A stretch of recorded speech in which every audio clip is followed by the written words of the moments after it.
बिहार के इलेक्शन के लिए पहलगाम फॉल्स फ्लैग ऑपरेशन कराया, लेकिन वो मोदी सरकार के किसी काम ना आया। तो अब मोदी सरकार ने बिहार के इलेक्शन में धांधली करना शुरू कर दी।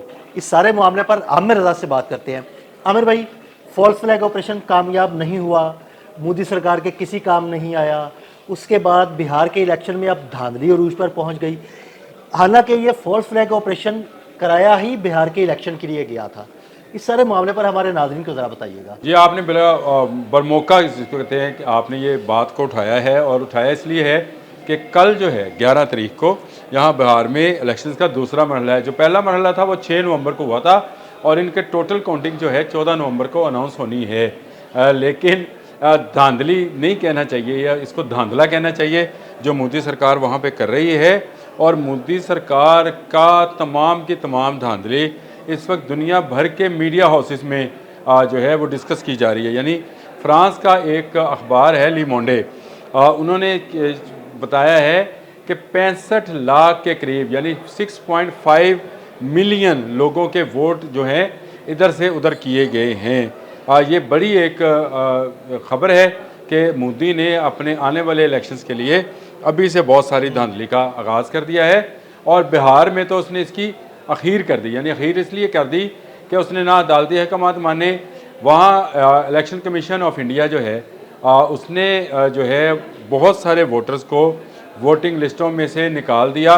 कहा यह गया कि हम इनकी दोबारा से तजदीद कर रहे हैं, यानी इनको दोबारा से बना रहे हैं। और उसमें सबसे बड़ा घपला जो हुआ अदील भाई, वो मुसलमानों के साथ हुआ कि सबसे ज़्यादा मुसलमानों के वोट जो हैं निकाल दिए गए। हिंदुस्तान टाइम्स की इस पर स्टोरी है, टाइम्स ऑफ इंडिया की स्टोरी है, अल जज़ीरा की, बहुत सारे अखबारात और वेबसाइट्स हैं जो ये स्टोरी कर रहे हैं कि वहाँ से मुसलमान वोटर्स को निकाल दिया गया।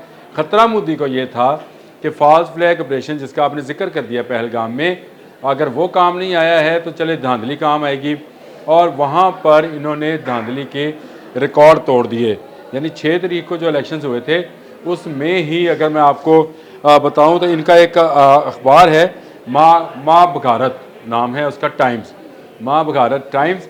उसने लिखा है कि तकरीबन 7 BLO यानी जो इलेक्शंस के बैलेट के ऑफिसर्स हैं वो भी करप्शन के इल्ज़ाम में, करप्शन नहीं यानी इसके इल्ज़ाम में, 2 नंबरी करने के इल्ज़ाम में, जाली वोट डलवाने के इल्ज़ाम में। अच्छा, ये पकड़े गए। लेकिन आप मुझे बताएं, अगर यहाँ कोई एक घर हो, चले इस पर बात कर लेते हैं, कोई एक घर हो, उसमें ज़्यादा से ज़्यादा कितने अफराद रह सकते हैं?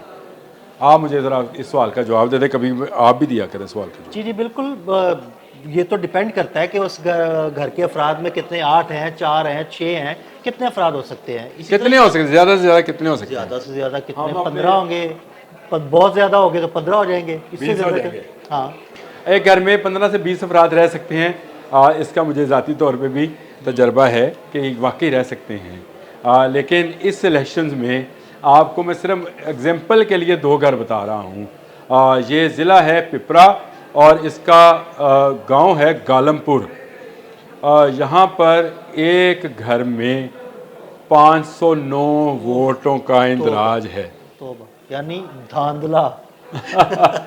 अब दिलचस्प चीज़ आपको एक और बताऊं, 509 वोटों का इंदराज है। लेकिन चलिए पहले इसी गांव में एक और घर है जहां पर 459 लोग रहते हैं और उनके वोटों का इंदराज है। आमिर भाई, धांधला। कहानी यहाँ ख़त्म नहीं हुई, ये बात यहाँ ख़त्म नहीं हुई। बात यहाँ से शुरू होती है कि ये दोनों घर कुराए अर्जी पर है ही नहीं। एक घर में हो सकते हैं कि इतने अफराद रह, मैं कहता हूँ कोई रह भी सकता होगा, लेकिन उन घरों का वजूद ही उस गांव में नहीं है। गालमपुर में सिर्फ एक ज़िला पिपरा में नाम बता रहा हूँ, गालमपुर गांव का नाम है। और वहाँ पर 2 घरों के अंदर, यानी एक में 509 अफराद रहते हैं, एक में 459 अफराद रहते हैं। इस किसी घर के अंदर इतनी तो दीमक भी नहीं रहती होगी या इतनी चूंटियाँ भी नहीं रहती होंगी, लेकिन ये रहती हों। अगर किसी घर के अंदर कहीं जी चूंटियों का घर बने हुए हैं तो घर तो वजूद में होगा ना। यहाँ उन्होंने लिस्टें सुप्रीम कोर्ट में पेश कर दी कि ये घर में नहीं, घर वजूद में ही नहीं है, तो ये कहाँ से आ गए? अब ये कहाँ से आए और ये वोटर कौन थे? ये एक बड़ी लंबी स्टोरी है। लेकिन इसका मैं सिर्फ आपको एक जायज़ा पेश कर देता हूँ कि बिहार के इलेक्शंस के पहले मरहले में शनाख्ती कार्ड्स के मुताबिक ऐसे अफराद ने वोट कास्ट किए मुख्तलिफ हलकों के अंदर, जिसमें पटना है, भागलपुर है, सिमसंत है, जो कि वहाँ के रहायशी नहीं थे, उत्तर प्रदेश से लाए गए थे। आपके शनाख्ती कार्ड कहाँ के हैं? उत्तर प्रदेश के। लाए कहाँ गए? बिहार में। बिहार में लाकर उनके वोट यहाँ बनवाए गए थे पहले से, फिर उनको कास्ट। यानी आप ये समझें कि ये इलेक्शन नहीं है, ये मोदी का असल चेहरा है। उस बेईमानी का, उस बददियांती का, उस करप्शन का वो असल चेहरा अगर आपने देखना है तो इन इलेक्शंस में देखें।